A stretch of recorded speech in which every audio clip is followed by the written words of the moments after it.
Hello guys, welcome to Hankins Custom Rifles, another episode of Hank's TV. Today is Sunday, March the 4th.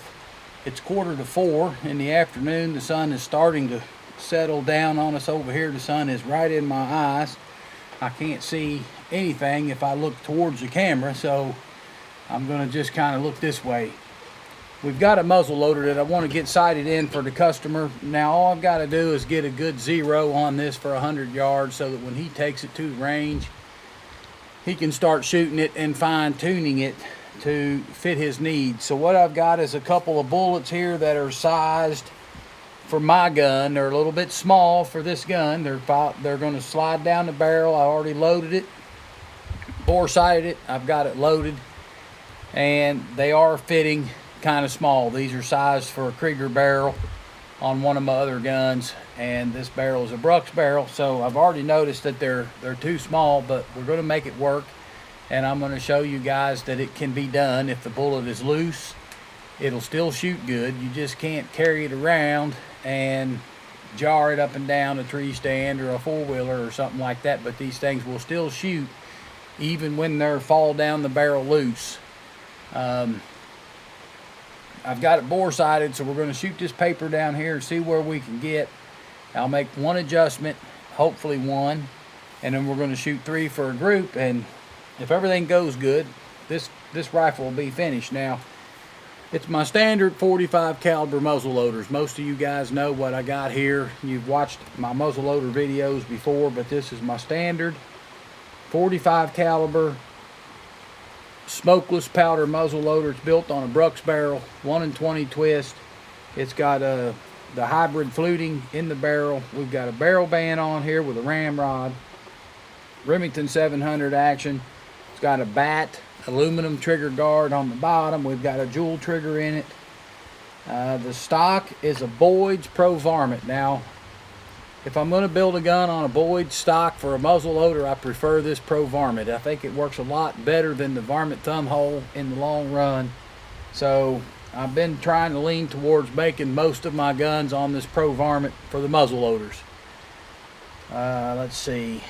It's got a Zeiss Conquest scope on here, and these muzzle loaders have been known to eat up Zeiss scopes, but this is what the customer wants to try out first. It's a 1-inch tube. We've got it on here. It's a Zeiss Conquest HD 5 2 to 10 power. So we're going to try this. Hope it works out. Doesn't fall to pieces on us. I've heard some of them go to crap in 2 or 3 shots, and some of them might last a lot more than that. But here we go. We're going to fire the first one down there and see if we're on the paper.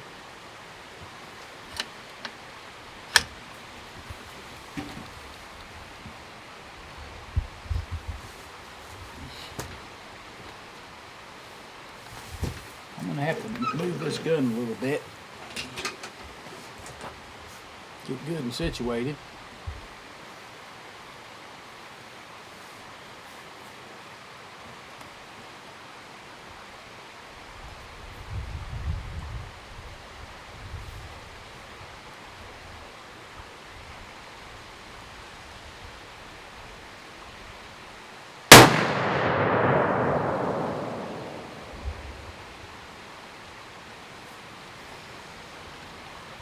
Okay, I'm going to take a quick look in the spotting scope, see if I can find that bullet hole, and then we'll go from there. Okay, it looks like it might be 2 inches low and 2 or 3 inches to the right. So let's bring it up.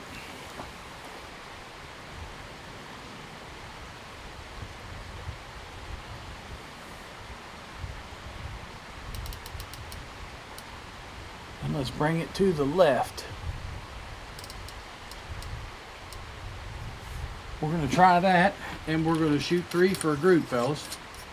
And that will have this guy on target when he picks the gun up. Now he's actually going to come up here and get the gun, and we'll shoot it some more at my house. So what I'm doing today is I'm just getting all the fine details worked out so we don't have to do this when he drives up here.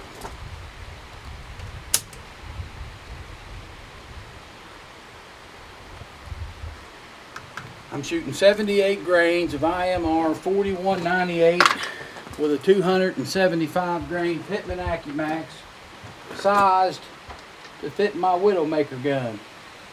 And you can see they're going right in there pretty easy.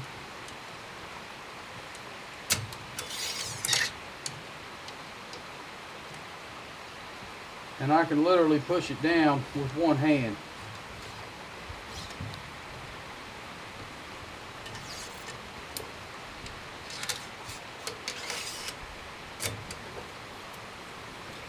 I took all the sling studs out of this gun today because I don't have a muzzle brake on here.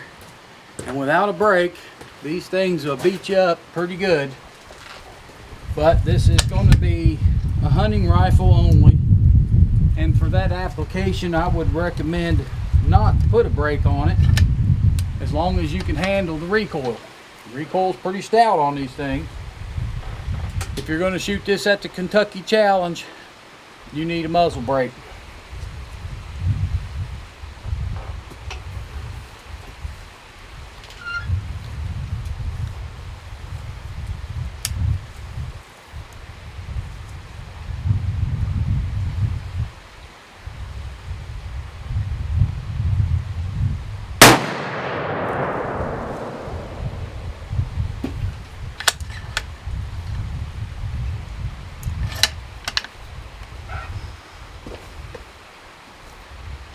I'm going to take a quick look through the spotting scope, see where we're at.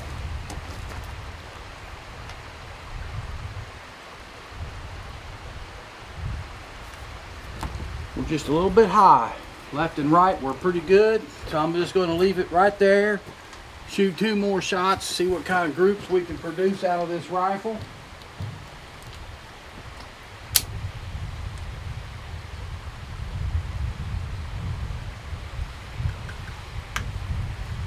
Lost a little bit of gunpowder on that one.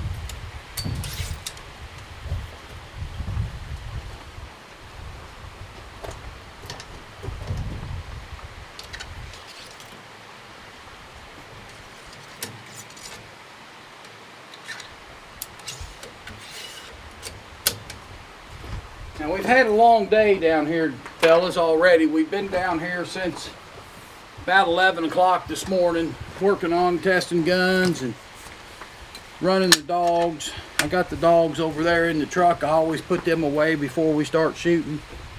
And then when we take a break, we let them out and they can run around. And I'm going to gather up my trail cameras today and might take a quick walk up one of these trails and see if we find any sheds.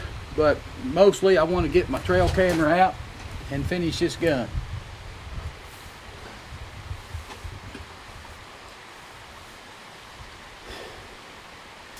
Now you guys can pay attention to the recoil on this gun. You watch your thing kick.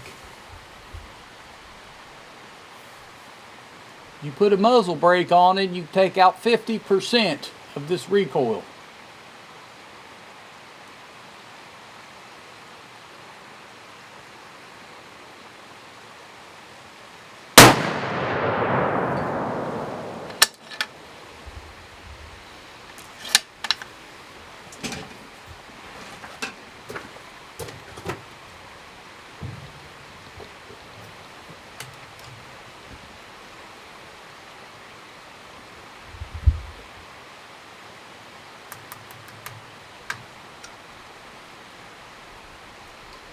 It's recoiling so hard, fellas, that the ramrod is moving forward 1 detent on every shot. I've noticed that with every shot, that the recoil on this thing is so stout that it's moving that ramrod.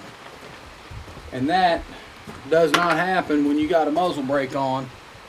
That ramrod will stay in place. See how lightweight that bullet's just about falling down the barrel.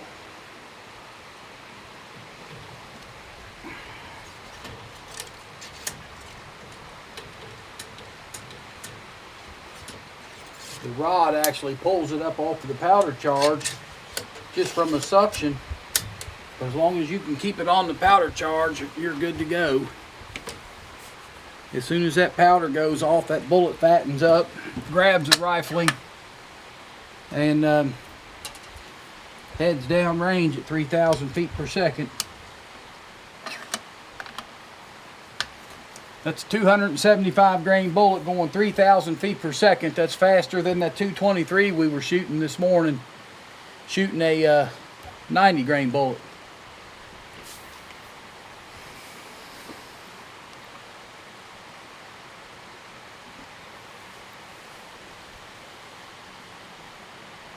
And I can feel it in my shoulder too. So here goes our last shot, fellas.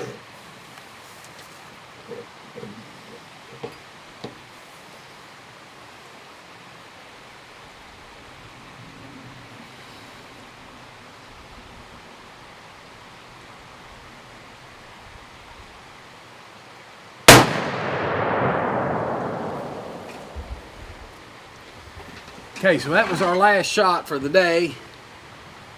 45 caliber muzzleloader, smokeless powder, 3,000 feet per second, 275 grain bullet.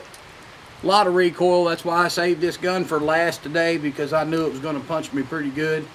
And this is not a gun I would want to have to shoot 10 or 15 or 20 times this afternoon to get sighted in. We're sighted in, took 4 shots. We're going to go down and take a quick look at the target. And when we get down here, we'll get back on the camera.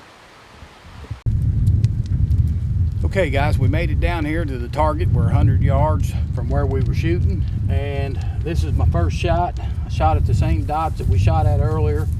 That's a bore sight. So I just made an adjustment and I shot 3 more for right here.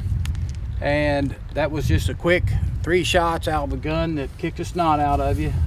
I do guarantee my muzzle loaders to shoot a 1-inch group, guaranteed 1-inch groups. First group out of this gun shot 1 inch and 10 thousandths center to center. That's shooting a 78 grain charge of IMR 4198 with a 275 grain Pittman AccuMax bullets that were too loose for the barrel. Had these been sized to fit the barrel, that same group right there would have been way less than it is. But I had these bullets and I just want to shoot them up. This is plenty good enough for what I wanted to do today.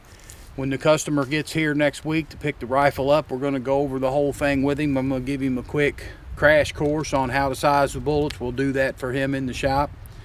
We'll size them, get them set so that all he's got to do when he gets home is run them through the sizing die and they'll fit the bore of this barrel.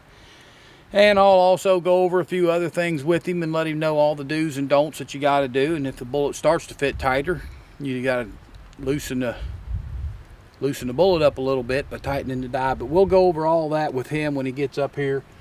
You guys know how my muzzle loaders shoot. This is a typical example of a quick day here at the range. And this is the gun. Nice looking. This is a nice weapon. This is a long range smokeless muzzle loader. You can kill deer at 700, 800 yards with this gun if you learn the ballistics, learn the drops. Get you a scope on here that's got the target turrets where you can just dial up and down. A 700 yard shot is very doable with a gun like this. So till the next time guys, give me the thumbs up on the video, subscribe to the YouTube channel, leave me those comments down below if you've got any questions.